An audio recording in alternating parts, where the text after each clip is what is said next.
só dizer meia dúzia de palavras e depois passo a ver à Glória Ramalho e depois à Joana, que representam experiências, uma longuíssima experiência, não é?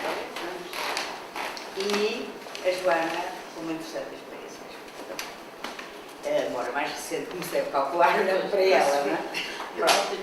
O que é que eu sinto neste momento é que parece que subitamente estamos num processo de inversão de marcha, mas sem haver nenhum aviso de que, de facto, o carro vai andar para trás. Portanto, subitamente nós olhamos e vemos que estamos a andar para trás.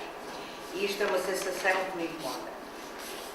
O processo é muito subterrâneo e provavelmente intencional, porque assim não nos vamos dando conta de que 40 anos após o 25 de Abril regressamos a tempos que já não faziam parte da história recente da educação. E isto é uma coisa que a mim me deixa com uma grande apreensão. Subitamente estamos muito recuados. Fizemos um caminho, este caminho não foi sempre em linha reta, é evidente. Tivemos alguns saltos, algumas coisas que nos foram incomodando no caminho, algumas paragens, alguns pequenos desvios, mas foi sempre um percurso em que íamos caminhando para a frente. E subitamente esse percurso entrou em fase de processo. Portanto, estamos inesperadamente e sem aviso prévio, nos anos 40 e com boa vontade 50 e 60. E digo com boa vontade 50 e 60 porque são tempos que tenho bem presentes. Eu era aluna nesses tempos. De facto, era um tempo em que a escola era fortemente seletiva. A nascença estava quase totalmente pré-definido o percurso de cada jovem. Uns, apesar de tudo afortunados, concluíam o quarto ano de escolaridade, porque outros nem aí chegavam. Não é? Um número escasso tinha a oportunidade de ingressar na escola técnica. Os eleitos, uma pequeníssima minoria, tinha abertas as portas do liceu.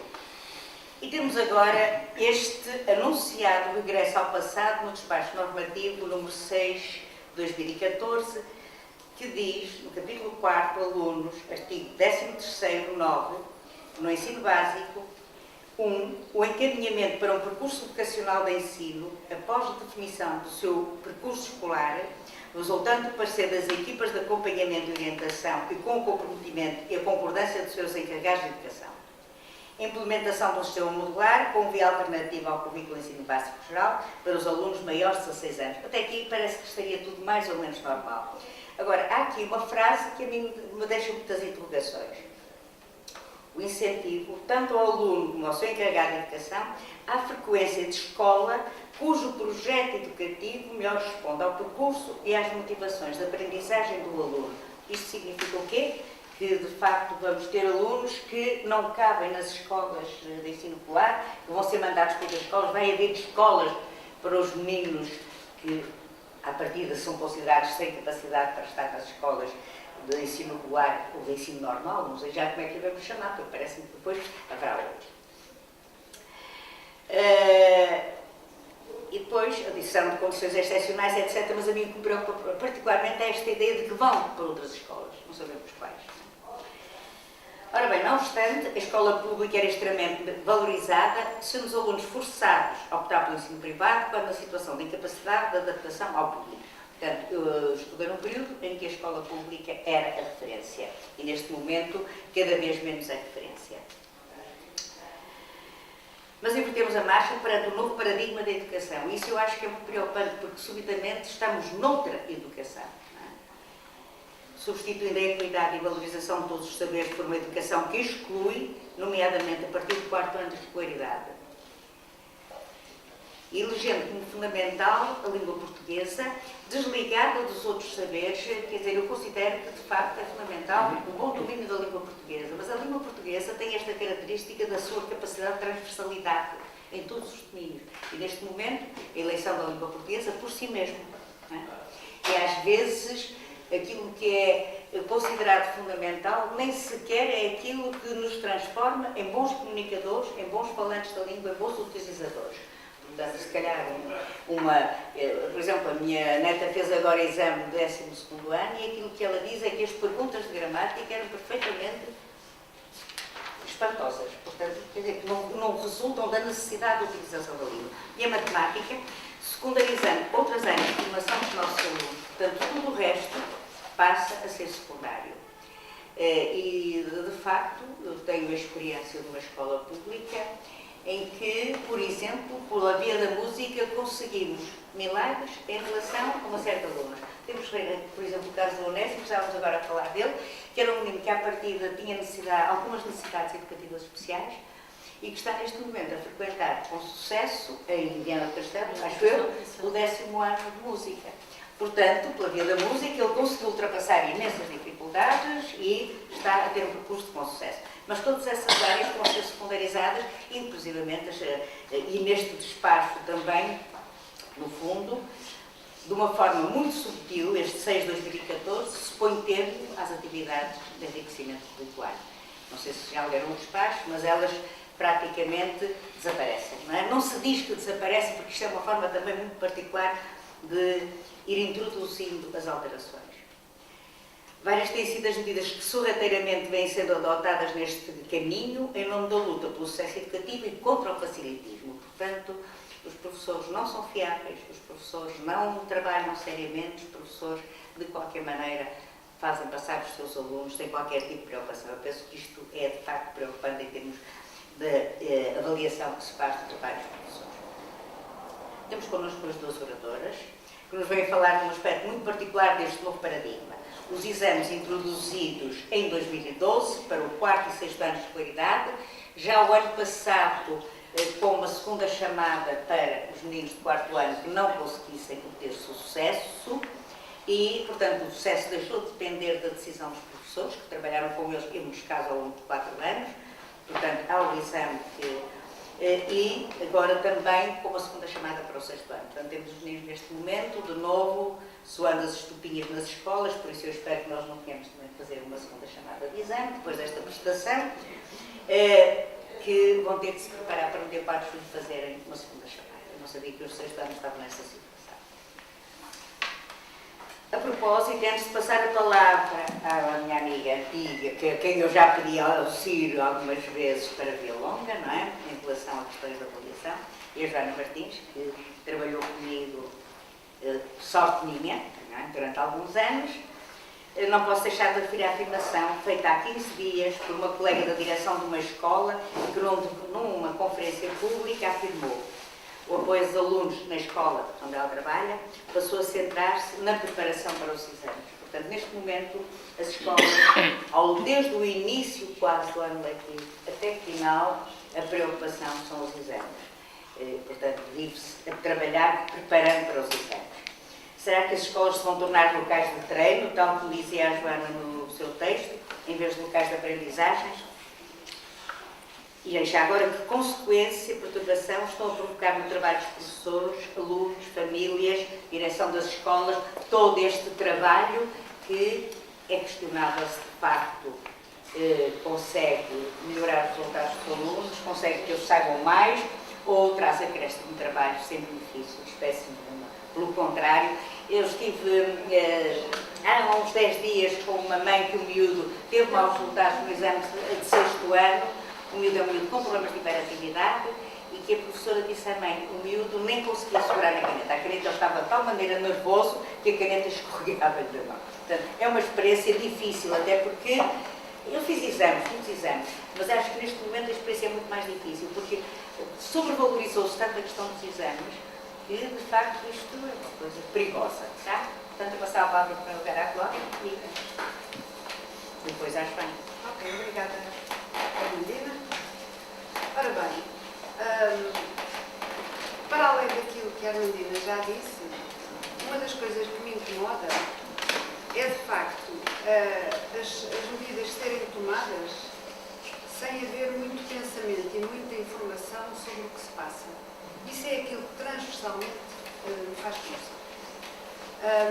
E, portanto, a gente vê que, neste caso, estamos a falar do Ministro Fernando Crato, aquilo que vai avançando é por ideologia que não tem fundamento, nem ele é explicitado, porque de facto também não tem, não é? E quer dizer, isso passa pela existência de exames no 4º e no 6º ano, chama-lhe provas de finais de ciclo, porque etc e tal, mas são exames que têm implicações na passagem,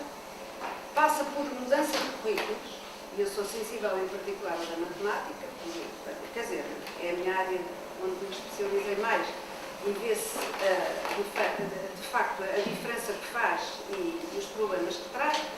O número de horas de disciplinas, quer dizer, não é do crato, mas a não correspondência entre os programas e o número o tempo das disciplinas também é uma questão que me faz muita impressão. Portanto, tudo isto é feito, o número de alunos por turno, não é? Que viu na televisão a defender que não é um líquido, que mais alunos seja pior, quer dizer, e digamos, desculpem lá, o pé de microfone que lá estava à frente dele, que não é jornalista, é um pé de microfone, não lhe perguntou onde é que isso existe, não é? Onde é que existem casos colorantes em que haja 30 alunos por turno, onde é que existem, não é? Portanto, o que eu sei, e muita gente sabe, é que, por exemplo, na Coreia e no Japão são 40. A Coreia e o Japão, como sabem, têm uma cultura completamente diferente de gestão de sala de aula e, além disso, as instituições de apoio, ou seja, de explicação, estão dotadas na bolsa. Portanto, são instituições que funcionam e que estão valorizadas do ponto de vista financeiro. Portanto, tem nada a ver com isto, não é? Mas quer dizer, o pé de microfone não sabe, aceita tudo e ele vende o seu peixe como quer. Pronto, isso é outro problema. Mas, portanto, tudo isto me faz confusão. Isto assenta em quê? Onde é que está ou bibliografia de outros países, ou olhar para o nosso país e ser sensível ao que existe? Não existe. E acho que é por isso que a gente tem que ir. Quer dizer, para mim o argumento melhor é esse. Para além de dizer que a transformação que de facto existe na maneira de sentir a aprendizagem na escola, no país, etc., é preciso exigir onde é que isto é baseado, que efeito é que está a ter e porquê que continuam a apoiar isto. Então, quer dizer, para mim é o mais importante. Depois há aquilo que vai sendo dito, não num discurso oficial, nem numa procura de informação oficial, mas aqui além. O Paulo Santiago esteve cá, aliás, esteve numa altura em que a Ani era Presidente do Conselho Nacional de Educação e continua a falar sobre isso. E, portanto, neste caso, ele vem trazer à colação que os exames tão cedo, portanto, com essas implicações em passagem, como tiveram a ocasião de ouvir ou de ver na imprensa, são perniciosos para o desenvolvimento do percurso escolar do aluno. Quarto e sexto não faz sentido, ele admite no nono que é a passagem de um ciclo para o secundário, portanto, há ali uma quebra que justifica algum momento de avaliação desse tipo e depois no secundário, pronto, tudo bem. Mas não no quarto e no sexto, não é? Mas, pronto, esse é um dos que argumenta e justifica e invoca a investigação que existe relativamente àquilo que está relacionado com melhoria de aprendizagens, que não é os exames no quarto e no sexto, mas que são condições socioeconómicas e também outras, não é? Quer dizer, a gente sabe que o número de alunos por turno e outras do género também tem com certeza que ver a gestão de escolas e tal. Mas ele invoca também a socioeconómica, e a socioeconómica é muito importante. E, portanto, o ambiente que tem em casa, a disponibilidade para acompanhar, ou pelo menos mostrar interesse. A ligação dos educadores, pais normalmente, com o que se passa no mundo e com a leitura e com a informação. Tem uma importância imensa e a gente tem que tomar isso em conta. Um dos indicadores que eu gosto imenso, já falava nos 2004, agora trouxe à colação aos 2011, é a percentagem de famílias que têm, percentagem de adultos dos 15 aos 64, dos 25 aos 64, que têm o ensino secundário completo. E nós temos 35% de média. E a média da OCDE é muito superior, não é? Portanto, essa coisa, ponto. Não são determinadas, a aprendizagem dos alunos não é determinado pela escolaridade, como nada é determinado, mas, de facto, em termos de grandes números, está relacionado. E, portanto, temos que ver que isso também é um fator, não é para desculpar o mau desempenho, mas é para tomarem atenção que isso tem que entrar em conta nas medidas que se estão a tomar, ou que não se tomam, ou que se deviam tomar. Paulo Santiago. Um outro estudo recente que apareceu foi do Banco de Portugal e, portanto, esse estudo fez uma análise elaborada estatística, eu não vi a análise, vi o texto, fui buscar à net o texto do estudo deles. E, portanto, o que eles referem é que os mesmos alunos que chumbam no 4º e no 6º ano, ou seja, no primeiro ciclo e no segundo ciclo, têm um percurso pior escolar do que se não tivessem chumbado. Claro que isso é uma análise estatística, porque não se vai chumbar e depois deixar de chumbar. Mas, portanto, fazem uma análise de se considerarmos alguns indicadores correspondentes a não terem chumbado, o que é que acontece, e chumbando, o que é que acontece. Portanto, e as conclusões que tiram e que foram iniciadas e que estão no estudo é essa. A reprovação, digamos, lá atrás, isto não tem só a ver com exames, mas tem a ver com a reprovação, não é? Prejudica o percurso escolar posterior dos alunos. Portanto, muito cuidado com essa tonalidade que a Armandina falou e eu volto a falar, que é, digamos, se pusermos toda a gente sob pressão, as coisas funcionam melhor. Onde é que ele vai buscar essa ideia? Se pusermos toda a gente sob pressão, as coisas funcionam melhor. E de facto andam. Os alunos contam 30%, os professores têm a avaliação feita na escola em função dos resultados e os diretores de escola têm a sua avaliação feita nos resultados dos alunos da sua escola. Portanto, de facto, é generalizar a pressão. E generalizar, inclusive, é no primeiro e no segundo ciclo. Não é? A par de, portanto, isto é aquilo que está a acontecer. Depois, nessa procura, mas o que é que está escrito? O que é que já existe de informação sobre o que se passa nas escolas? Que eu gostava que fosse esse o meu tema fundamental. Eu não conheço. Depois, vou ver livros. Eu falei nisso naquele artigo. A Filomena Mónica, muito ao jeito dela, editou 2 livros. Um deles é sobre os diários de 2 professores. E de um pai e de 2 alunos, sabe? Mas agora dos professores. E, portanto, uma delas, das duas, não é? Mas é aquela que fala mais disto, queixa-se.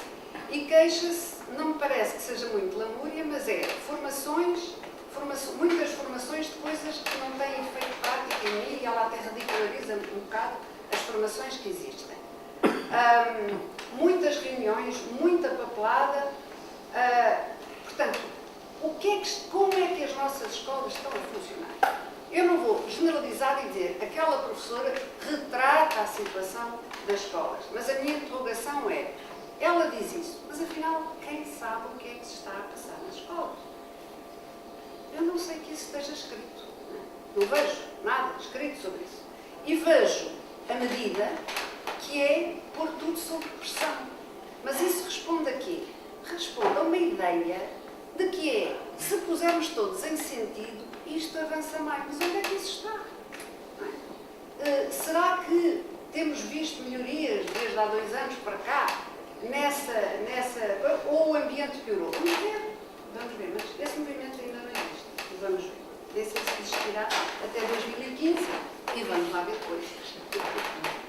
Ok.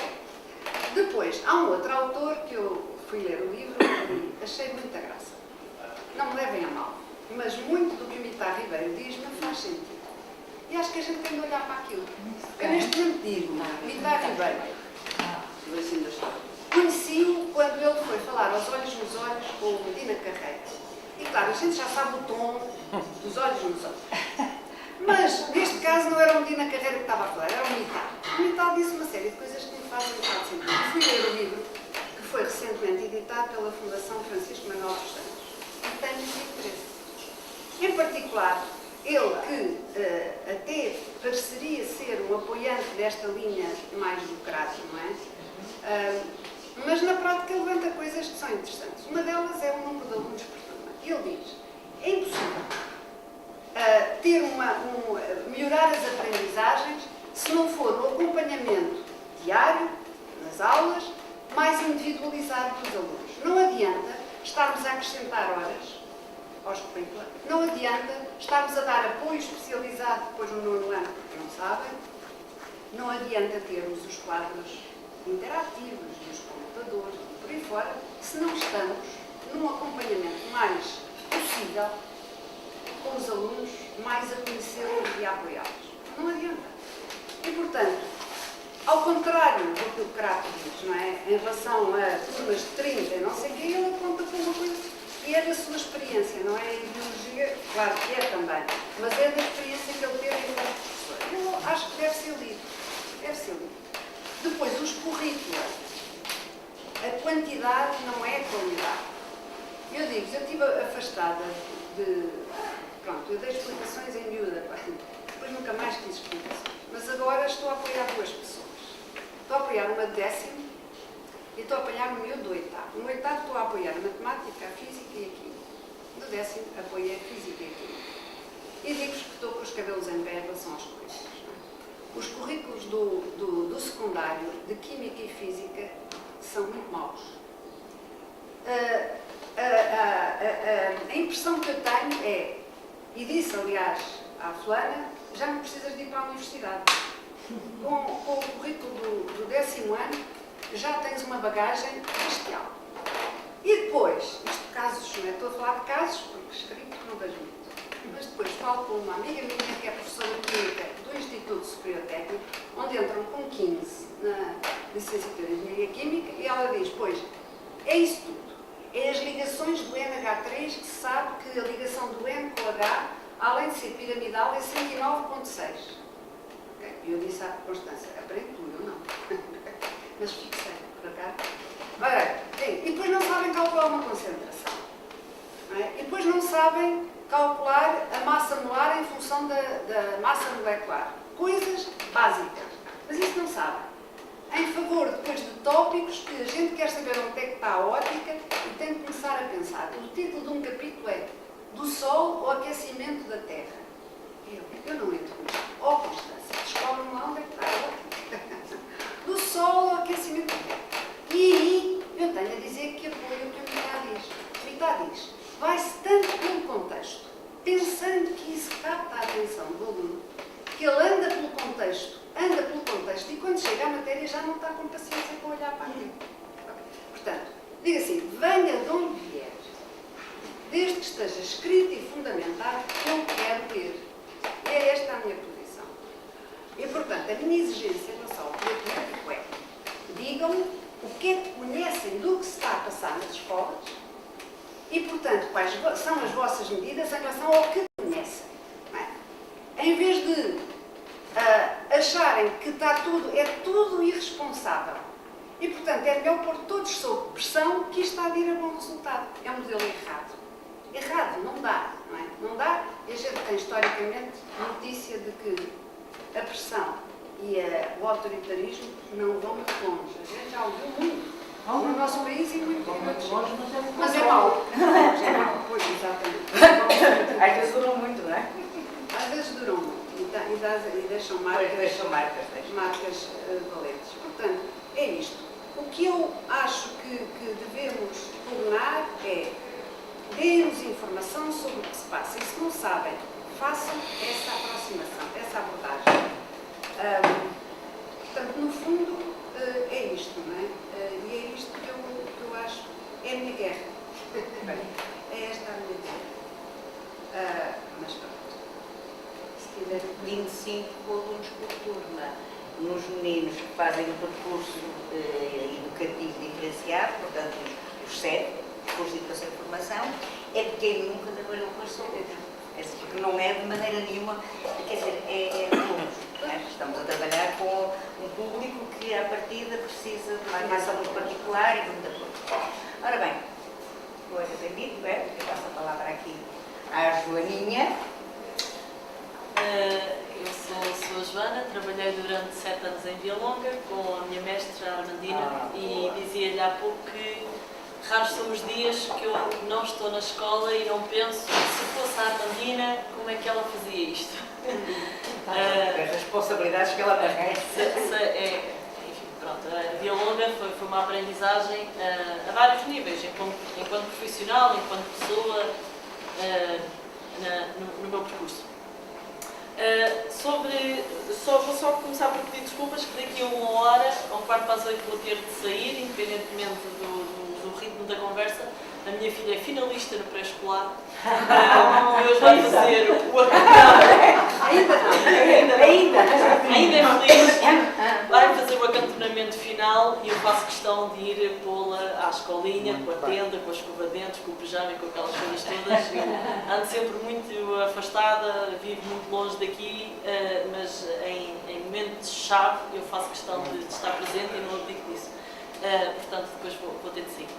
Sobre esta questão dos exames, a Armandina tinha-me desafiado a pensar um bocadinho como é que os exames, que consequências é que os exames estão a trazer para as escolas. Este ano eu deixei Via Longa, estou novamente numa escola TAPE, estou aqui próximo, e dei por mim a pensar que os exames quase, eu posso dizer que quase trazem 3 níveis de consequência nas escolas. Um nível de consequências mais prático, mais de logística, e isto estamos a falar da necessidade de haver professores ocupados com o secretariado de exames, que têm de estar às 7 da manhã para receber os exames da polícia, que têm depois de controlar toda a equipa de professores vigilantes, que têm de organizar ler um conjunto de normas que vem do Ministério e passar isso aos professores vigilantes, portanto, enfim, a controlar as provas, atribuir os códigos nas escolas, etc. Portanto, há um conjunto de professores que ficam atestados a estas burocracias. Depois temos os professores vigilantes, como eu já disse, que temos imensas reuniões para falar sobre isto.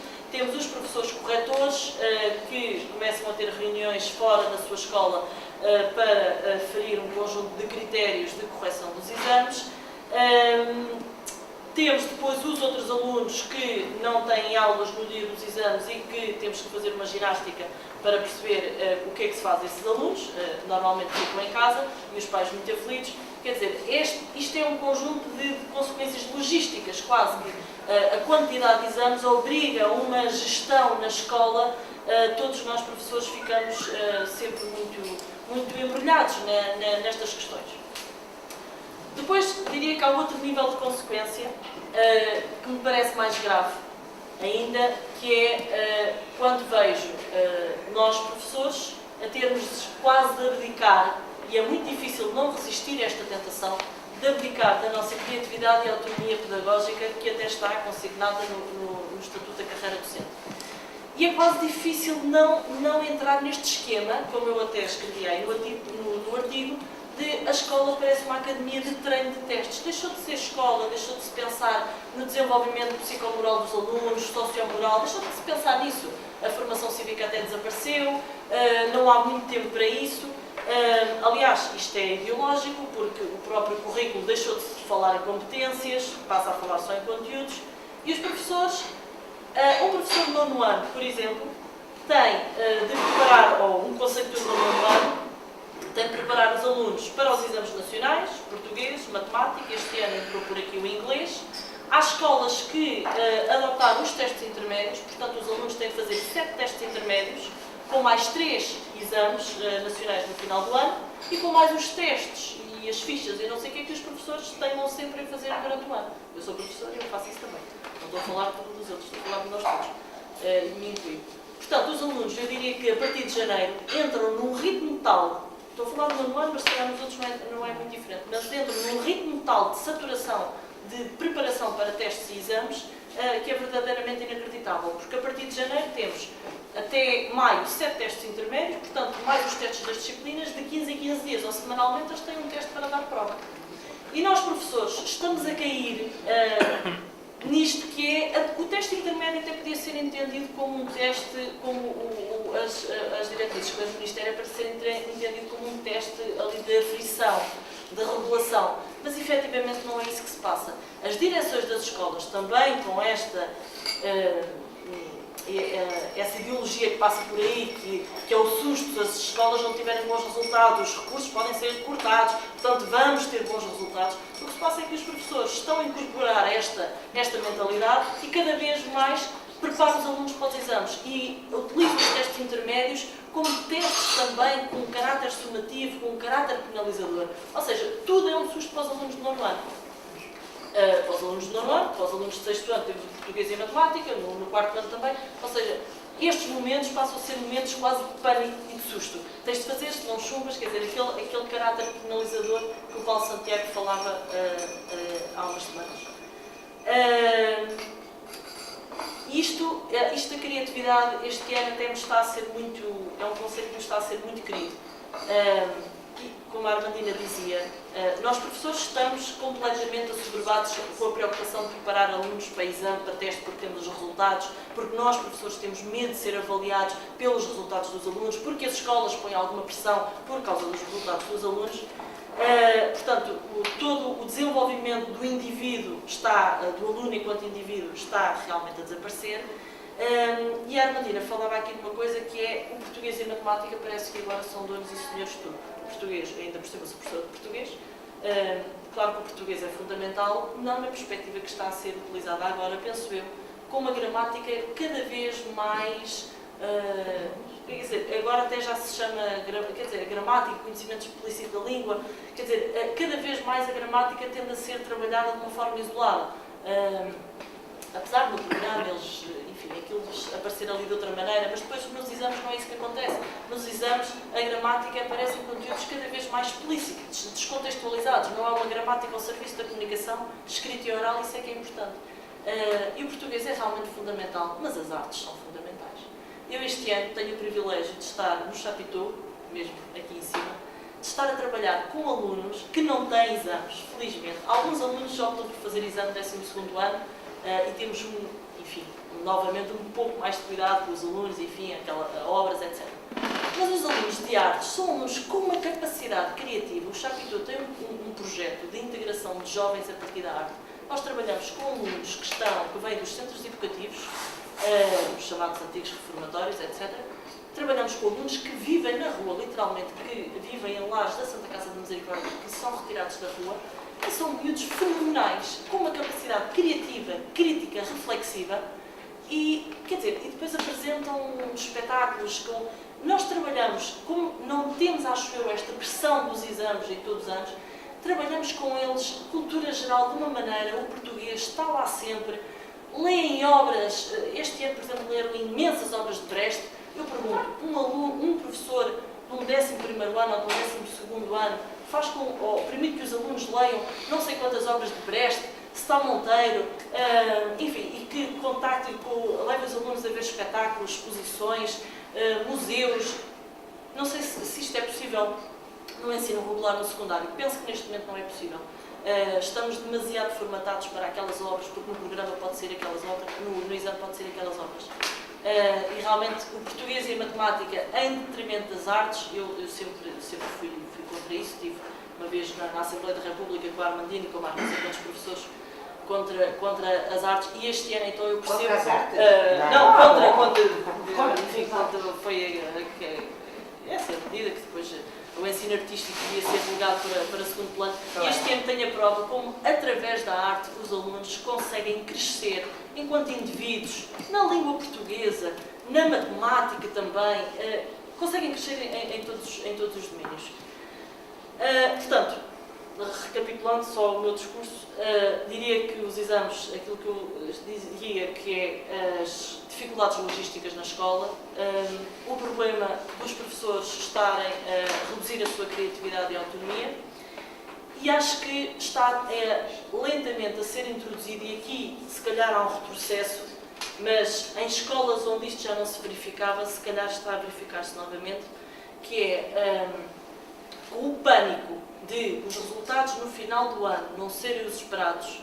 Não só vejo escolas, e estou a falar com conhecimento de causa da escola onde eu estou este ano, escolas que começam, por exemplo, nos anos intermédios, 5º ano, 7º e 8º, a ter a obrigatoriedade de realizar testes para todos os anos, ou para todas as turmas, testes iguais para todas as turmas, ali com dia marcado, hora marcada, e os alunos de 5º ano sabem que a meio de fevereiro, naquele dia, terão de fazer, todas as turmas vão estar a fazer um teste de português à mesma hora, com os mesmos conteúdos. Isto, eu acho que já estamos noutro nível, já estamos a entrar no nível da loucura, desculpem. Já não basta os exames, e os diretores de escolas que não têm, eu percebo, quer dizer, os diretores de escolas, já falei isto com o meu diretor, quer dizer, é aquela obsessão de temos de preparar os alunos para isto, porque eles para o ano, se calhar já vão mais à vontade para este momento de stress. Então fazem isto que é, nos anos intermédios, vamos já começar a preparar os alunos para isto. Testes iguais, dia, hora marcada. Isto começa-me a assustar. E eu vou dar um exemplo. Este ano, na escola onde eu estou, na escola TEP, tem turmas difíceis, como todos nós temos turmas difíceis, ou já tivemos turmas difíceis. Talvez fosse bom dizer que está no shopping público na escola. Pois, este ano eu estou. Este ano o Ministério cortou-me as pernas, não é? Tive de sair de Via Longa, o meu lugar, sou contratada, não é? O meu lugar foi ocupado por uma colega que vinha da mobilidade.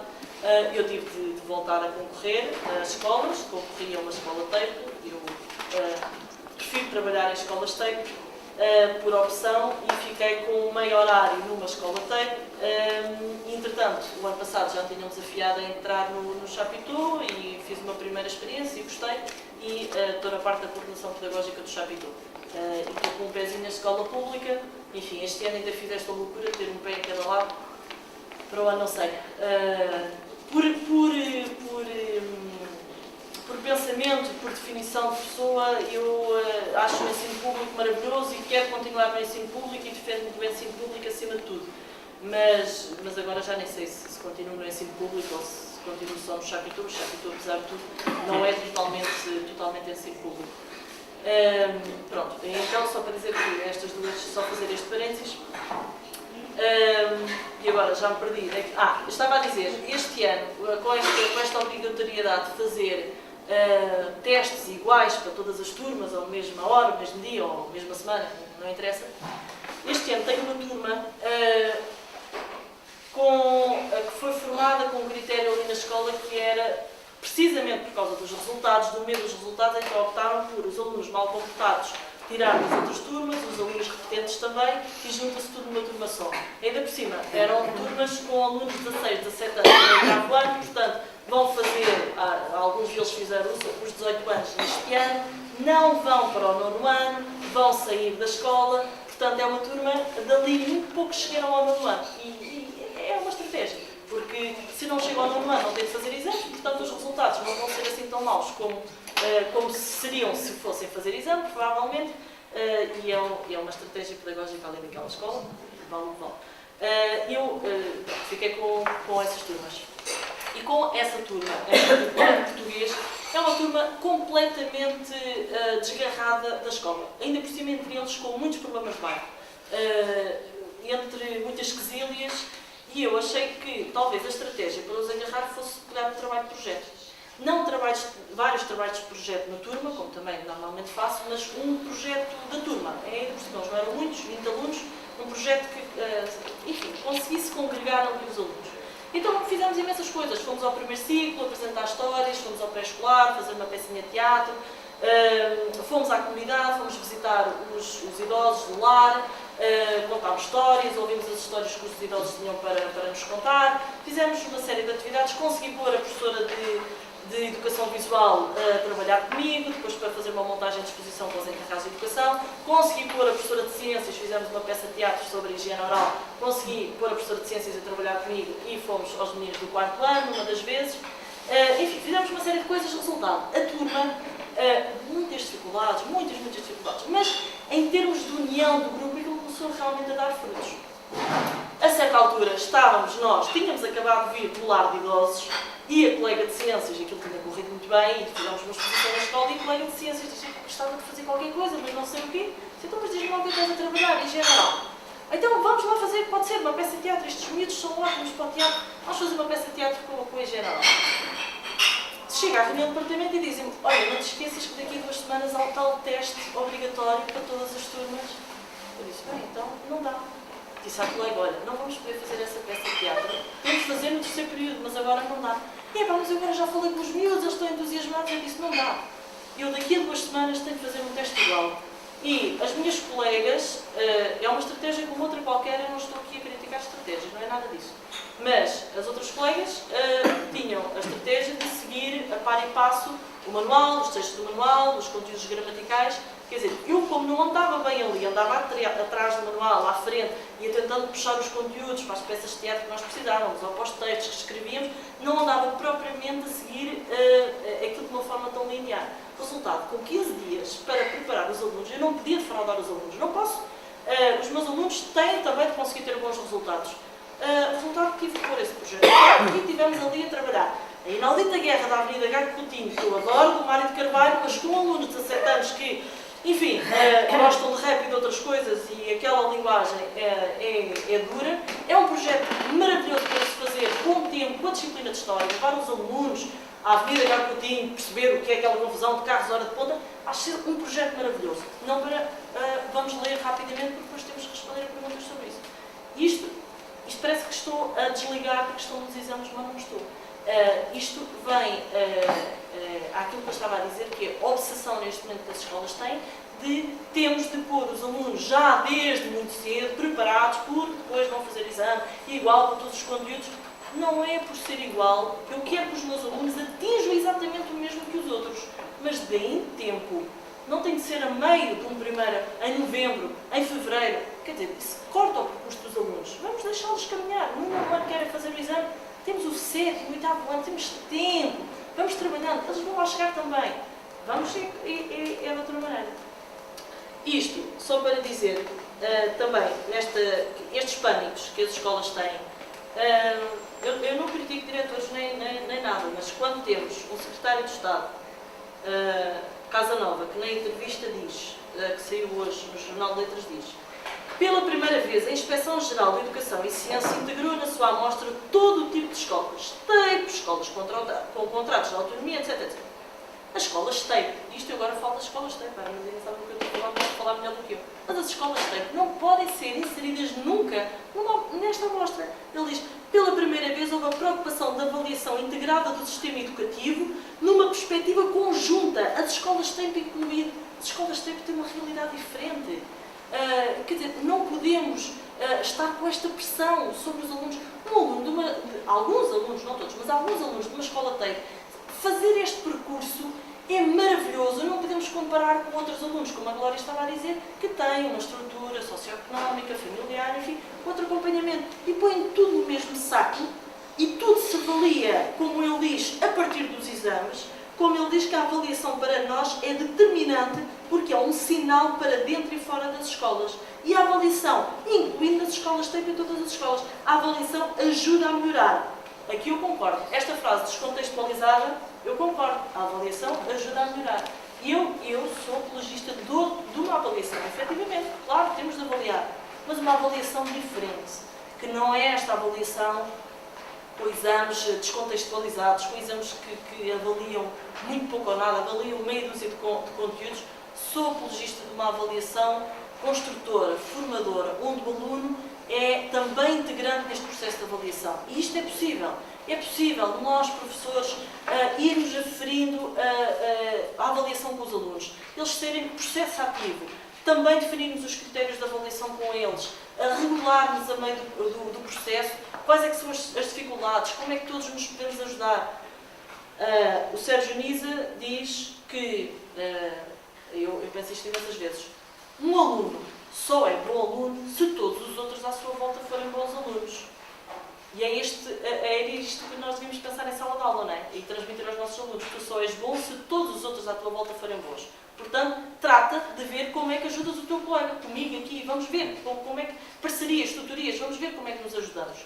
Não nesta lógica dos exames, que é eu sou bom, mas espero que todos os outros falhem para eu ser bom, que é o caráter finalizador dos exames. Acho que já falei mais do que eu devia. Ora bem, eu vou dar a palavra aqui aos nossos amigos, mas eu gostaria só de reforçar esta questão que foi aqui tocada pela Glória e pela Joana, que é a questão da pressão que existe nas escolas. E o ano passado, pela primeira vez, o contrato que as escolas tiveram de assinar para continuarem nos TEIP estabeleciam que as escolas tinham obrigatoriamente de melhorar os seus resultados comparativamente nos resultados da avaliação externa. Caso contrário, sairiam dos TEIP. Isto, como devem calcular, é uma questão muito complicada, que a direção das escolas não podia deixar de colocar os próprios professores. Atenção, nós estamos em risco de sair dos TEIP e isto tinha consequências complicadas para as escolas. Portanto, fazia parte do contrato, estava escrito, não era conversa. Aí estava escrito. Aí estava escrito. Ok, portanto, vamos passar a palavra aos amigos que queiram intervir sobre estas questões. Olha, temos ali já Maria Miguel. Ou seja, não é- Para já não havia ninguém, portanto, faz favor. Então, primeiro, muito obrigada. Foram ótimas, gostei imenso. Eu peço imensa desculpa à Joana porque me dei conta que o artigo. Não tive culpa, mas como fui a intermediária, o artigo sempre com muitas gralhas. As gralhas, tenho que chocar sempre que havia. CAR. Eu fiz um Exatamente. levantamento das gralhas todas e Exatamente. percebi que o que unia as palavras era o CAR. Não sei o que é que aconteceu. Temos de perguntar lá no JPL, mas de qualquer. Eu acho que se lia, não é? Eu primeiro lia. Se calhar eu vou dizer já agora que, tanto agora como a Joana, participaram esta semana no Peço Jornal de desculpa, Letras, lá eu está. não O disse. JPL Sim, desta pronto. semana tem Mas as sim, Talvez dizer que tem uma vez por mês, não é? De encantações. Sim, tem uma mas vez é por bom mês. artigo, sim. Depois, só também para reforçar um bocadinho o que estavam a dizer, outro dia estive numa reunião de uma associação de educação pela arte e com a arte, e havia muitas pessoas lá que trabalhavam nas atividades de tempo, nas atividades de tempo livres, ou em associações de apoio, não sei o quê, e que estavam todas sem trabalho, porque diziam elas, os próprios pais. Neste momento, a grande pressão é para o português, para a matemática e para as ciências, porque é onde há os exames. E, portanto, os pais, imagino, portanto, que os pais também devem fazer imensa pressão sobre as direções das escolas, sobre os diretores, pois isto é tudo um ciclo vicioso, não é? Quer dizer, portanto, realmente não é. Porque faz-se muita troça, não é? Ai, coitadinhos, ficam traumatizados, mas o meu gato não fica, não sei o que é. Nós burrice que se aquelas crianças que se fazem. Mas é importante explicar como realmente tudo isto influencia o clima das escolas e a maneira como as escolas depois funcionam. Depois eu gostava de fazer uma pergunta que não tem bem a ver com os exames, mas que tem a ver com a importância do fator socioeconómico, que era. Porque me foi colocada há pouco tempo, não é? Que é, dado que a maioria dos pais, portanto os adultos, têm de facto uma escolaridade tão reduzida, como a Glória há bocado dizia, se calhar então, o que se pode, quer dizer, que medidas tomar para melhorar o rendimento, o desempenho dos alunos? Os exames já sabemos que é uma forma de reforçar essa injustiça social, não é? Então vamos investir, se calhar temos que investir na educação de adultos. Não sei, pergunto, é um bocadinho lançar essa questão. E depois, desculpa, ainda só mais uma coisa. E depois dizer ainda que, de facto, quando havia as provas aferidas, também era um bocadinho frustrante ver que também não eram tão aproveitadas nessa perspectiva formativa como podiam ser, não é? Não sei aí também o que é que falhava, mas acho que aquilo qualquer coisa que era preciso trabalhar mais em nível de Eu escola. acho que nós, professores, temos sempre esta tentação de aproveitar tudo o que vem para avaliar. É um erro nosso de professores.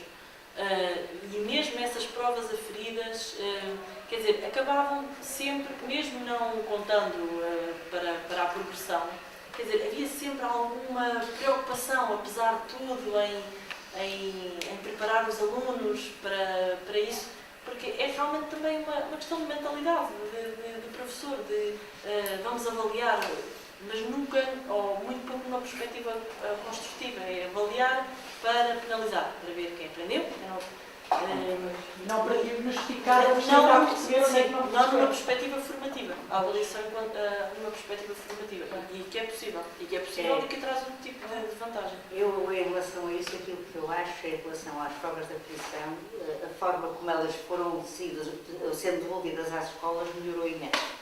Portanto, progressivamente foram sendo dados muito pormenorizados sobre os aspectos em que havia dificuldades, em que era preciso prestar o trabalho, etc. E acho que também as escolas, que eu estou a falar no caso de Vilhonga, foram progressivamente valorizando essa informação. Portanto, acho que foi crescendo esta situação. Se inicialmente se olhava só para os resultados e não se dava muita atenção à informação que vinha, naquela altura era do GAV, agora já sei que é do IAP, se não se dava muita atenção, eu acho que isso foi sendo alterado. Sim, começou-se a aproveitar a informação que vinha. Mas ali, não sei se agora quer dizer alguma coisa agora. Depois disso. Não. E mais do que falar dos resultados, a falar no contexto de tudo que influencia de facto os exames. Portanto, foi sempre de facto interessante. Depois, pegar aqui, a doutora Glória Gamalho fez ali uma observação e disse, e depois de 2015, eu gostava de chamar a atenção que nós não estamos a falar só do Crato. Portanto, já com a Maria de Lourdes também começaram muita coisa. E depois de 2015, portanto, o processo, isto é um processo, e um processo que, na perspectiva de muita gente, não tem melhorado e não tem contribuído para a melhoria do processo de ensino-aprendizagem. Não é? E, portanto, eu gostava só de terminar a dizer que, de facto, eu vejo os exames no sentido em que os seus resultados devem contribuir para a melhoria da prática pedagógica. E é isso que nós temos que tentar, olhar para os resultados dos exames e o que é que podemos melhorar relativamente a isso. E, portanto, Estou tão embrenhada em tanta coisa nas escolas por causa dos exames que o meu lado mais emocional está a ser difícil de distanciar. Mas não é necessário haver exame ou esta quantidade de exames para podermos regularmos o percurso dos alunos, não é?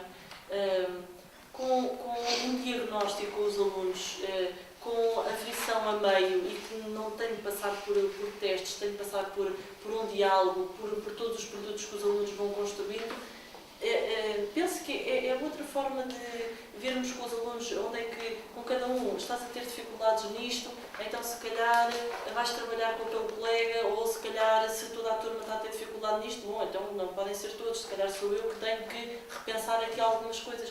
Quer dizer, este tornar os alunos vozes mais ativas deste processo, eu penso que traz outro tipo de contributos. Até enquanto cidadãos, não é? Nós estamos a formar cidadãos. Isto dos exames tenho sérias dúvidas ainda da eficácia, mesmo dos resultados. Porque os resultados resultam em quê? Em 3 ou 4 conteúdos que são avaliados, pouca incompetência. Bem, o exame de português no nono ano, apesar de que deste ano focou-se um bocadinho mais nas competências. Mas depois, se foca muito nas competências, depois também parece que... Então, mas não apareceu nada daquilo que se trabalhou, professora. Quer dizer, mas enfim, é sempre este inferno, que é uma coisa tão mínima que estamos já a avaliar. Não acho que os resultados destes ou de outros sejam significativamente fiáveis para a partir dali reformular alguma coisa. Não me parece. Mais. Não sei se... eu acho que há aqui uma panóplia interessante. O tema é difícil. E também é difícil nas nossas análises nós não metermos tudo no mesmo saco. Aquilo que me parece é que eu desde sempre senti a pressão dos resultados. Isto é, desde que eu era aluno e depois como estudante. Isto é, esta ideia dos resultados eu acho que sempre me acompanhou. Por outro lado, quando eu ouço hoje em dia, e quando eu digo hoje em dia, não é os últimos 2 ou 3, é 10, 15 anos, quando eu vejo o discurso das novas funções do Estado e do Estado ter um novo papel, naturalmente cai-se no papel regulador e de avaliador pelos resultados por parte do Estado. E, portanto, eu vejo esta dinâmica, já em diferentes governos, não é com este governo, é com diferentes governos. Agora, o enfoque é que é diferente, que é aquilo que foi dito das provas aferidas, que eu acho que foi muito bom, aquela experiência das provas aferidas, e o devolver a informação à escola para que a escola pudesse aproveitar e melhorar. Agora, isto tem uma perspectiva, que esta perspectiva dos exames parece-me que não tem, que também procura responder a uma outra coisa, que é, houve diversas iniciativas de passagem para as escolas, que eu às vezes costumo dizer que depois as escolas encargaram-se de domesticar a coisa. E, de facto, os exames as escolas não conseguem domesticar. Estáis completamente externos. Portanto, nós vemos duas soluções. Eu olho para o TEIP, por exemplo, para a evolução do TEIP, olho para os resultados das primeiras avaliações do TEIP, em termos das competências sociais, em termos das competências relacionais dos alunos, e que depois começa a surgir uma queixa relativamente à qualidade das aprendizagens dos alunos. E aí surgem novas respostas para intervir neste nível. E, portanto, eu tenho visto isso sempre, tenho visto esse caminho, com enfoque no governo anterior em dinâmicas diferentes, na avaliação de escolas, que me parece que neste governo uma coisa, não ouço tanto falar da avaliação das escolas, com a avaliação dos professores, com a questão das provas adquiridas. Portanto, esse enfoque de resultados, eu acho que neste tempo é um enfoque natural. Agora, a pressão que neste momento está a acontecer nas escolas é que me parece que é, ou ainda não deu os seus frutos, e depois de 2015 não sei se não será pior. Porque aquilo que me parece que está aqui a acontecer neste momento é a pautar, isto é, todos os serviços do Ministério neste momento estão a pautar o trabalho das escolas. Com a questão dos intermédios, não é? Com a questão das matrizes, com a questão dos testes, aquelas experiências que falava há bocadinho. Os serviços estão a fazer isso junto das escolas. Também porquê? Porque, de facto, dentro das escolas há determinado tipo de processos de trabalho colaborativo, trabalho pensado, de regulação das aprendizagens que não era feito.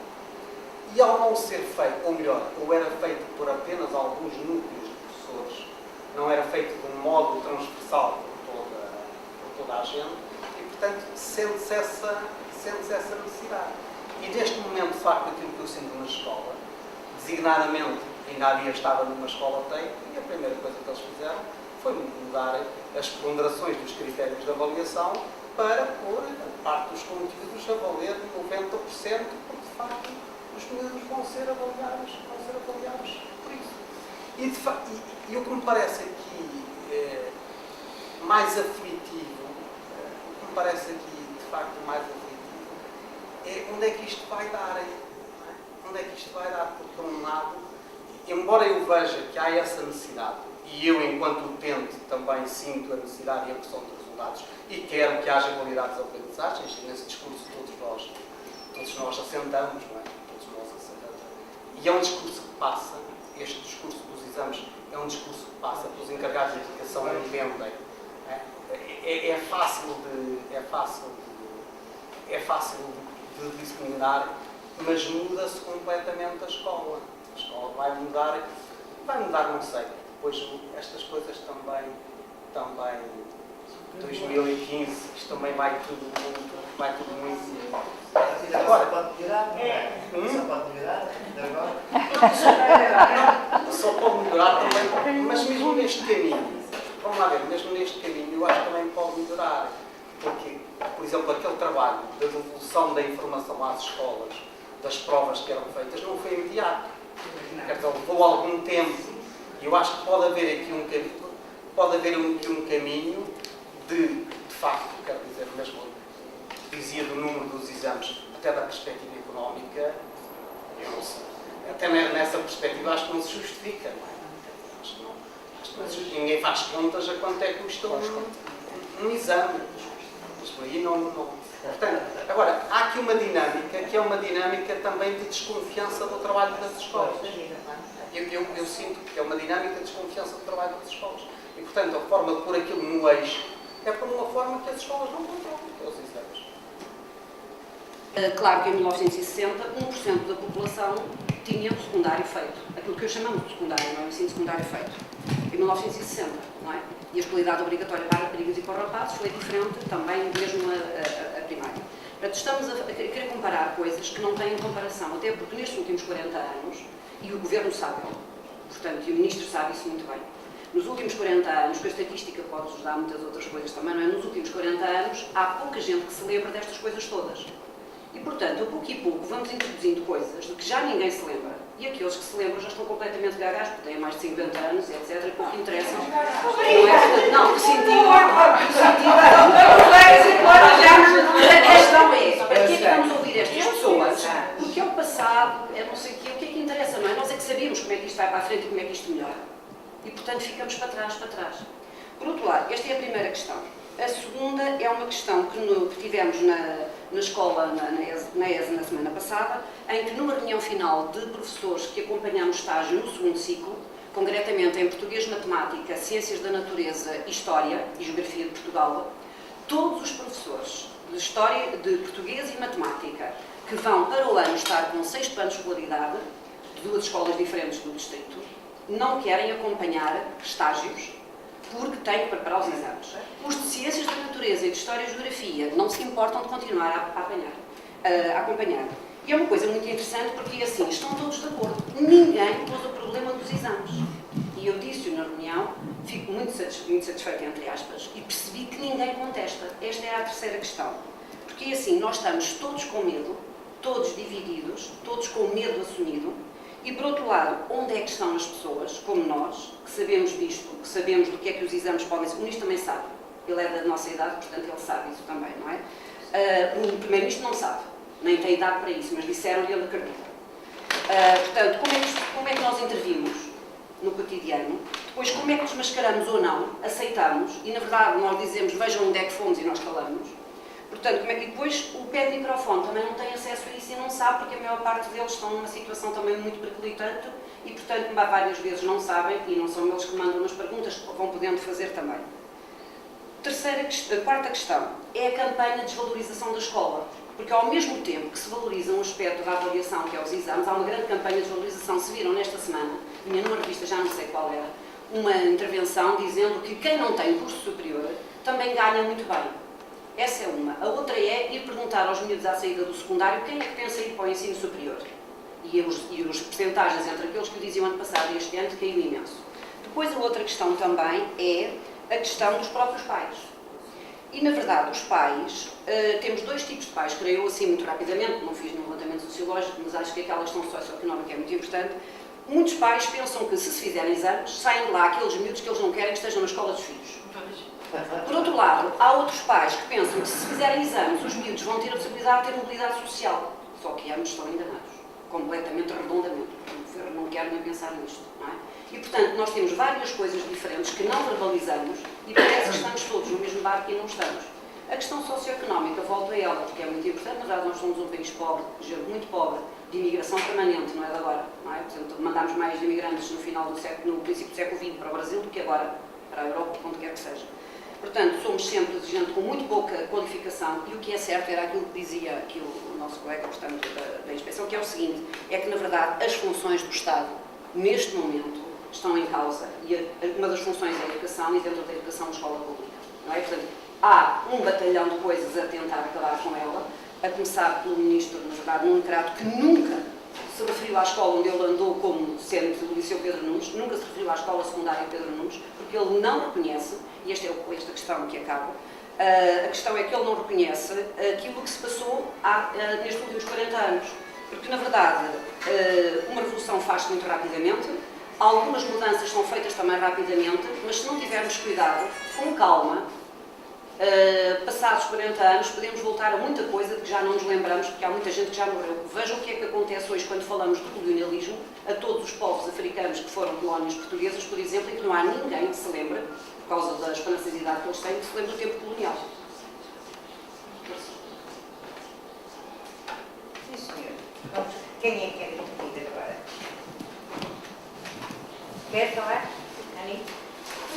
Eu me incomodo um bocado nisto, no aspecto que a Glória referia há bocado, que é o desconhecimento e o nosso utilizar, isto ser tudo muito à base da opinião e de reações, e nós as duas assistimos àquela intervenção do Schlacher, que é o homem do OCDE, que dirige o PISA, e é que ele dizia que o PISA é muito interessante porque o mundo deve ser considerado como um laboratório. Pode ser considerado como um laboratório. E nós, nesta questão dos exames, estamos a passar ao lado do que se passa no mundo. Primeiro, íamos buscar, houve aí para o agora há uns meses atrás, que eram os países da regularidade. Mas então, depois começou-se a dizer, ó senhor, o que lá se passa não é exemplo, por causa daquelas horas todas de explicações que os miúdos têm, e portanto o que lá se passa não é exemplo. Mas então, acho que é interessante perceber porque é que os países todos acabaram com os exames cedo, ou não têm, não é? Portanto, como dizia o Paulo Santiago, e muito bem, não há exames, nem no 4 nem no 6º ano, faz sentido qualquer ano. E mais, ele dizia, ele falava no risco de aumentar as desigualdades.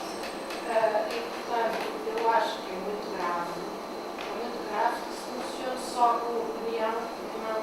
E por isso, eu acho que ia agarrar com outra questão, que é a avaliação das escolas. Eu acho muito interessante o trabalho na inspeção e, sobretudo, a questão de terem concebido aquele indicador de valor esperado, não é? Que, no fundo, vai permitir que as escolas tenham mais em conta, ou seja, ou por outra, quem faz a avaliação tenha em conta a origem social dos alunos. Isto parece-me, de facto, importante, porque eu acho que faz sentido que o Estado tem um papel regulador e que existe a avaliação. Agora, o que nós não podemos é passar ao lado tudo o que se conhece em termos da psicologia, dos estudos sobre a avaliação, não podemos passar ao lado e funcionar em termos de ideologia e de, digamos, umas ideias que não têm que espanar, não têm pena na cabeça. Esta ideia de que se aprende melhor com os anos. E já agora, eu tenho acompanhado também alguns ministros pequenos que tiveram exame agora, no sexto ano, e eles estavam numa escola interessantíssima, tinham imensos projetos, imenso trabalho, de facto. Estou a lembrar de uma das miúdas que falam muito bem, é muito boa português, falam muito bem, e este ano foi um verdadeiro terror. O ano dela, em sexto ano, já acabou, já há um mês que não faz mais nada. Fez os exames, acabou. Não há nada, não há arte. Ela era muito boa à arte, tinha feito medicina final, se calhar já não quer ser artista. Quer dizer, desapareceu. E ela, de facto, desde os 3 anos queria ser artista, pintora, e tinha imenso jeito. E pronto, eu sei que não se pode fazer, não posso generalizar assim com estes casos, mas acho que, de facto, aquilo que eu sinto é que há muita impossibilidade, há muita dificuldade de se fazer o trabalho que, por exemplo, a Joana faz, de diferenciação pedagógica. Eu acredito que não é quando todos exigimos os exames todos aos meninos não pequenos que se faz com que eles se desenvolvam nos seus aspectos todos, e que eu acredito ainda, de facto, que a diferenciação pedagógica é uma estratégia importante para a igualdade de oportunidades. Não pode haver alunos a mais na turma, mas tem que haver outras estratégias. E aquilo que noto também ultimamente é a ausência absoluta de formação dos professores. Não há espaço na escola para haver uma formação, nem contexto, nem uma reflexão, nem para aproveitar os resultados da avaliação, porque não há espaço, porque se acabou com os espaços todos em que havia alguma respiração, em que havia mais possibilidade de haver equipas que trabalhassem nos resultados, acabou-se com isso tudo, e portanto não há. As escolas acho que estão muito mal, e isto voltando à formação, a formação continua a campo, agora quer dizer, há alguma, mas as pessoas têm que trabalhar e há muita dificuldade mesmo quando os formadores trabalham fora, há dificuldade em organizar, não há tempos, não há espaços. Não há espírito também, não é? O espírito é outro. Eu acho que essa é uma questão preocupante, é que há aqui, de facto, não dirás. As pessoas, se calhar, não perceberam bem que a gente Só um aspecto que eu gostava de dizer. Eu, quando digo acredito na diferenciação, acredito na estratégia que nós utilizamos em Vila Longa, que era estes alunos que vivem em meios muito complicados e que estão sozinhos a maior parte do dia, precisam trabalhar na escola. Portanto, a escola tem que haver mais trabalho, tem que haver espaço para trabalho na escola para estes alunos, porque eles não têm explicação, eles não têm o pai e a mãe que acompanha. Eu sei que também há gente muito bem qualificada que não acompanha. Mas arranja explicador?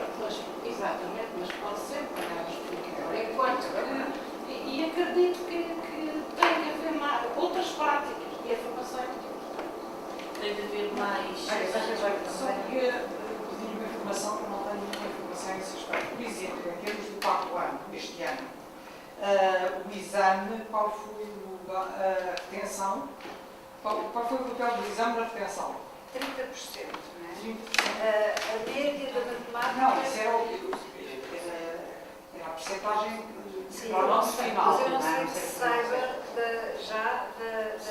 do contributo. Penso que não. Por exemplo, do secundário também não se sabe muito bem, porque ainda se tiver por cadeiras, nunca, no tempo que eu estava no GAP, não se conseguia saber isso. Pronto. Que eu tenha conhecimento do quarto ano também não se sabe. Sabe-se a percentagem média dos resultados em matemática, acho que 49%. Quanto? 49, salva deste ano. Deixamos passar, mas também isso Mas não sei os reflexos que tem. Sei que há gente que agora vai à segunda chamada, não é? E ficou a ter aulas aparentemente do que me dizem.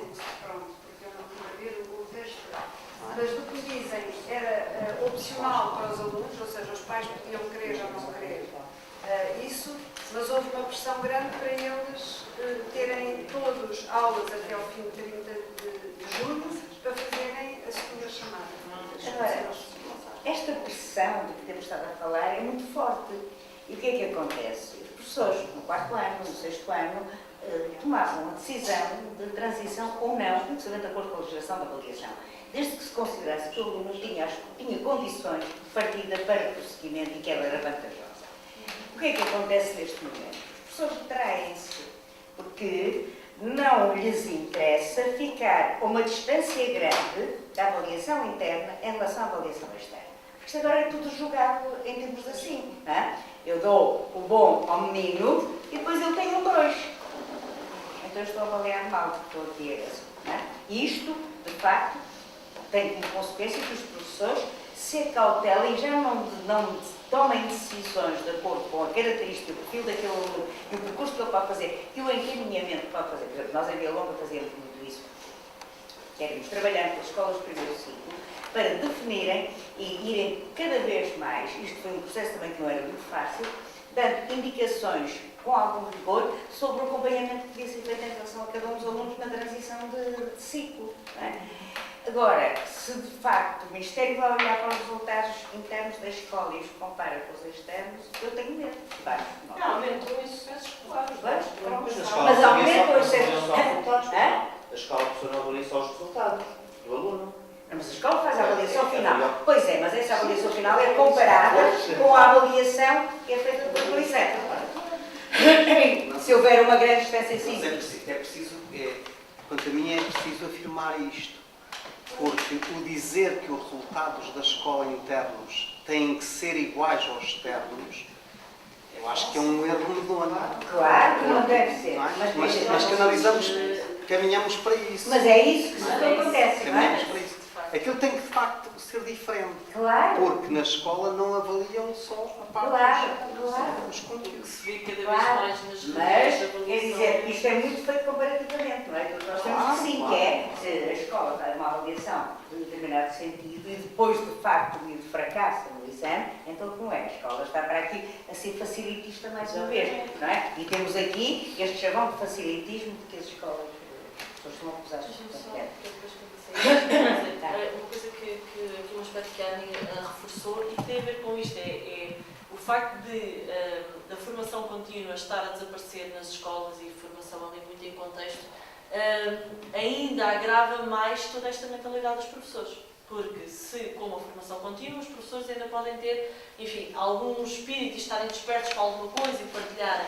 Sem isso, ficam sem rede e depois caímos nisto, que é a preocupação a nota final ser igual à nota do exame e depois são erros atrás de erros, quer dizer, já não basta os erros que vêm de cima, como nós próprios nos atropelamos nos erros. Claro. Mas, efetivamente, a formação contínua, quer dizer, é quase impossível neste momento um professor a fazer seja o que for. Agora, este era o tempo para terminarmos as aulas, começarmos em grupos de trabalho, a repensar algumas coisas daquilo que tínhamos feito durante o ano, a ferir uma série de critérios, enfim, repensar o próximo ano com calma, enfim, um tempo de mais serenidade nas escolas. Em Vila Longa era amplamente aproveitado para isso, bem sei que isso não acontece em todas as escolas, mas é um tempo para isto.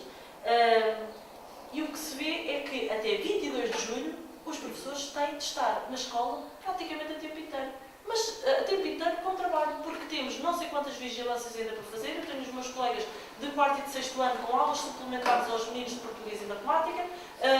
Depois vêm as vigilâncias de exames de 7 a 14, todos nós ali nesses períodos de vigilância, nova equipa de professores corretores, quer dizer, e não temos disponibilidade mental para pensar em algumas coisas.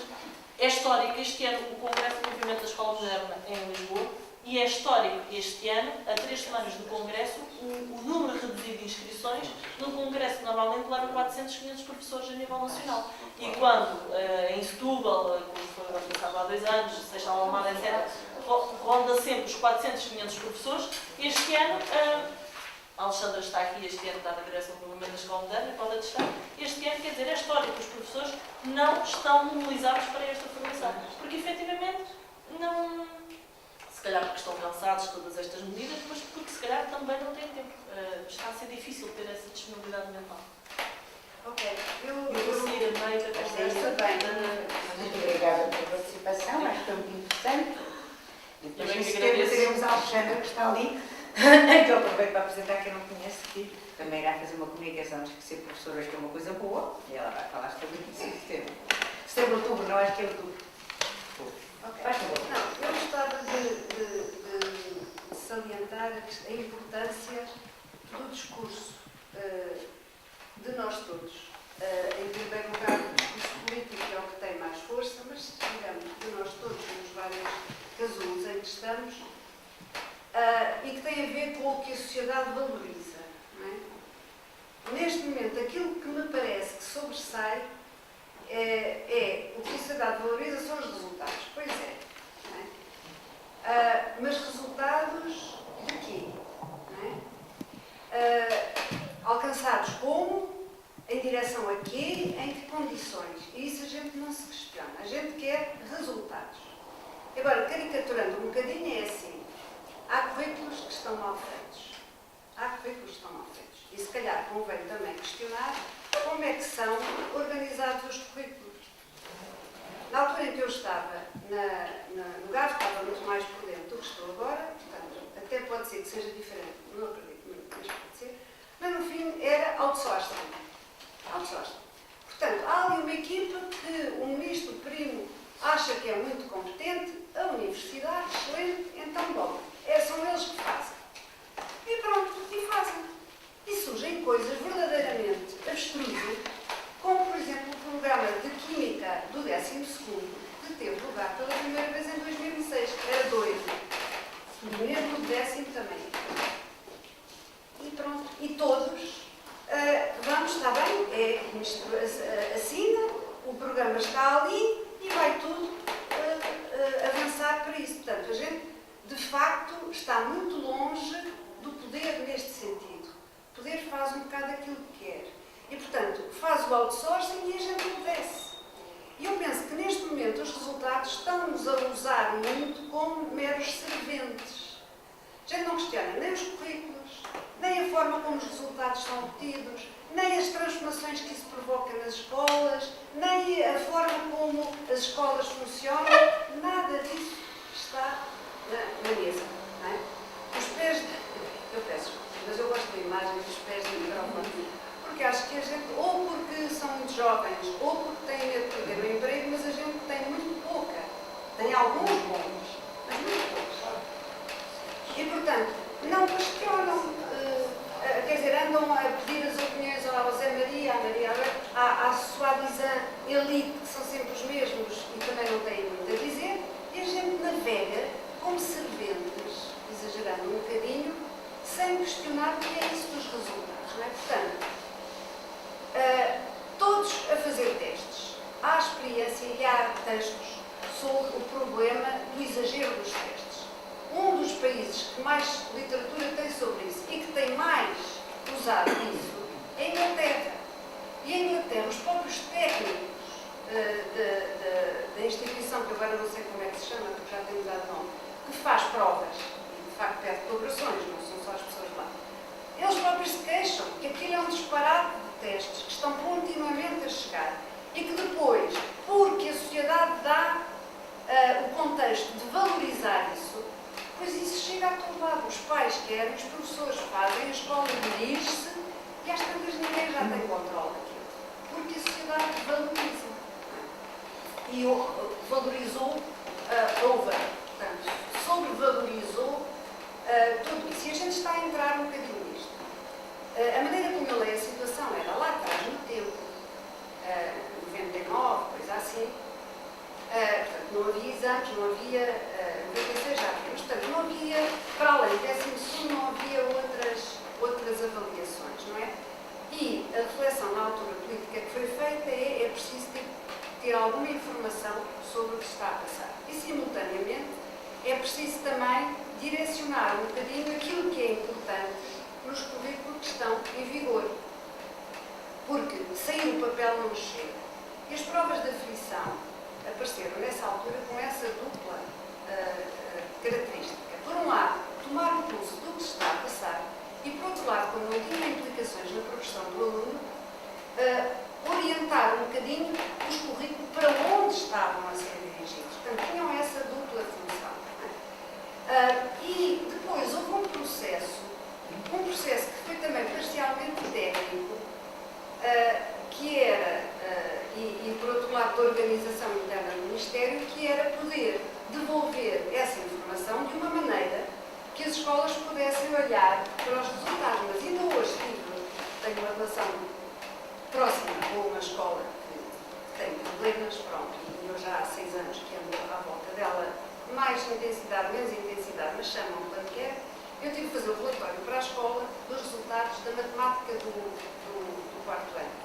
E ainda é verdade que falta alguma informação ainda para chegar. Mas eu não critico, depois devia haver, não. O processo vai dirigir-se para aí.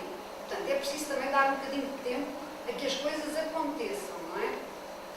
E, portanto, o que vem dos resultados da matemática pode envolver as provas, mas os resultados vêm por domínios. Geometria e medida, números de operações e organização de dados. Por itens não vem. E, portanto, a gente diz, olha, a geometria aconteceu isto, tal, mas tudo depende dos itens que lá foram postos, não é? Pronto, portanto, haverá necessidade de pormenorizar mais, não é? E de dar espaço para a escola se apropriar disso. E que haja um discurso que valorize essa reflexão. E que não seja, porque eu acho que é contraproducente, desculpa a imagem, o chicote é contraproducente. Eu acho que a gente funciona, a gente, humanos, com o nosso hardware, funciona também por sedução, por motivação, por darem-nos autonomia e a gente aproveitá-la. Claro que tem de haver resultados, mas deem-nos espaço e deem-nos uma direção que pense. Não é? Portanto, a cadeia não pode ser o ministro quer, o diretor executa e a malta está aqui a fazer o que eles mandam. Não funciona assim, não melhoramos isso. Portanto, tem de haver espaço para respirar, ok para resultados, mas há, de facto, tempo, espaço. A gente não tem que estar 26 horas na escola, ou 27, descontando das 35, aquelas contas malucas, que, de facto, não foi lucrado, foi anterior. Não tem. Há necessidade de ter reuniões, e as pessoas têm de colaborar e têm de estar presentes. E não podem, sob pretexto nenhum, faltar. Não podem. Mas isso tem de ser, em vez de ser horas ali a fazer o que for preciso, tem de ser por a direção da escola. Tem de ter um papel nisso. E tem de fazer ver que não é desculpável que, para analisar os resultados das provas, as pessoas uns venham e outros faltem. E não é preciso que tenham todos 26 horas na escola para isso acontecer. Porque isso gera revolta. Eu estou aqui a fazer o quê? Não há nada para fazer. Ou então estou a preencher fichas. Ou estou a fazer relatórios que ninguém lê. Isso não é maneira. Portanto, tem de haver, de facto, espaço, e eu atribuo uma importância enorme às lideranças nas escolas. Têm de facto saber o que querem e saber convencer as pessoas, e não podem ser aqueles que, se forem bem tratados, dão bons horários, e se forem mal tratados porque aquele não gosta de mim, retribuem maus horários. Não pode ser isto. Pronto, portanto, há aqui um processo que eu acho que tem de acontecer, mas sobretudo a sociedade tem de dar, através dos vários recursos, tem de dar mensagens bem fundamentadas do que valoriza. Só para acabar. a pergunta de, ok, a escolaridade dos nossos adultos é pequena. A educação de adultos, pelo menos, oferecê-la para quem quer, que não seja para as estatísticas, não é? Porque isso também já vimos que dá direito a muita aldrabice e não é para isso que a gente quer. Mas, portanto, oferecer isso e, sobretudo, valorizar e ter um discurso de favorecimento do papel dos pais no melhoramento das aprendizagens dos alunos, quase como se fossem médicos. Em vez de dizer muitas explicações, vá para a escola, proíbe-te de, se não sei quê, fazer esse discurso de, se quer o seu filho, que o seu filho melhore, faça isto, faça aquilo e faça aquilo outro. Eu lembro-me, e eu acabo com esta, mas de facto, lembro-me da Hillary Clinton vir cá, ainda o marido era presidente, portanto já foi há muito tempo, veio cá apresentar um livro dela, que era uma aldeia, não sei o quê, já não lembro, na Gulbenkian, exatamente, na Gulbenkian. Ela disse uma coisa que, como imagem, é muito engraçada, que é, ela na altura estava encarregue da saúde e essas coisas, contacto com os médicos, recomendando-lhes uma intervenção do seguinte teor. Pediatras. Os miúdos nasciam, eram acompanhados e o médico. Iam as mães ou os pais com a criança lá e ele, para além de dizer as vacinas e essas coisas, dizia, olha, deve ler todos os dias à noite escrito. Deve ler todos os dias à noite um livro ao seu filho. Se não souber ler, conte-o na história. Se não tiver tempo, conte-o o dia que teve. Mas uma indicação médica. Ou seja, aproveitar, isto é americano, mas eu acho que há da ideia, aproveitar a autoridade que o pediatra tem junto dos pais para recomendar que a atividade de leitura e de proximidade fosse regular e que isso era bom para o filho. Portanto, este discurso, não pode ser só o médico, mas digamos, nós temos de fabricar um discurso de favorecimento das aprendizagens que não seja o mais do mesmo do chicote e os resultados, independentemente da maneira como são obtidos, não é? Portanto, isto há muito para fazer, não é? Sabe que fazemos isso em Via Longa? Agora, eu não sei se fazem ou não, mas fazemos isso com os pais. Eu trabalho com os pais, verdade? Aliás, eu sou e dávamos essas indicações aos pais de como conseguirem melhorar os resultados. Interessante. Ter que não aguento mais, lá está a pressão dos exames, na qualidade de professora de português, os pais que também me pressionavam, porque viam, achavam que a professora ainda não começou a fazer provas modelo, ainda não começou a treinar os conteúdos que isto, falando se calhar em novembro, e depois em janeiro, eu com o diretor de turma dessa turma de 6º ano, pedimos à Armandina para sentar com os pais e esclarecer de uma vez por todas que eles têm que ter este papel também, que é educar os próprios pais para também saberem que eles têm um papel fundamental na educação dos filhos, na educação escolar dos filhos. Que esta coisa de tu sentar com eles, dos miúdos lerem a história que escreveram na escola para eles, enquanto também a tentar cozinhar ali o arroz, o feijão, o que quer que seja, é fundamental. Porque a mãe não precisa ser muito escolarizada para dizer: então filho, mas tu falas da batata e acabas a falar da cebola. Isso não tem muita lógica. E até lembro que foi a Armandina que deu este exemplo, ou um exemplo assim parecido, e que houve uma mãe que, acho que foi em maio ou junho, que me veio dizer: ai professora, obrigada, porque realmente a miúda agora lê-me assim umas histórias. Pronto, eu de vez em quando até nem presto muita atenção, mas ela está ali muito empenhada para me ler aquilo que escreve na aula de português. Houve pais que se empenharam nesse tipo de acompanhamento, nesse tipo de atenção, e os miúdos melhoraram resultados, mas melhoraram consideravelmente pelo processo de gestão. Posso só um último comentário? De facto, eu concordei com o que aqui foi dito relativamente à falta de fundamentação da política. E é verdade. E então, onde é que está a nossa investigação também? Como é que as universidades investem também nesta avaliação do que está a ser feito? E depois pegar aqui um bocadinho no que dizia a ex-presidente do Conselho Nacional de Educação, que que era o pacto de não se mudar de 4 em 4 anos as políticas educativas. Porque senão também não dá tempo à investigação, não é? Porque uma investigação leva alguns anos a fazer. E, portanto, eu sim, de facto, concordo também que não há fundamentação das políticas, que não existem, de facto, conhecimento dos resultados dessas investigações, ou pelo menos não temos conhecimento delas, não é? E, portanto, onde é que está também a nossa investigação? Só isso. Quer dizer, a investigação está na várias, não é? Somos objeto de várias investigações. Agora, depois, onde é que elas aparecem? Pronto, é que não aparecem, não é? Não sei se... Queria fazer uma pergunta à Glória. Cada vez que a gente está com estrangeiros a comparar, os nossos programas aparecem como sendo extensíssimos. E é uma queixa recebe dos professores. A Glória acha isto?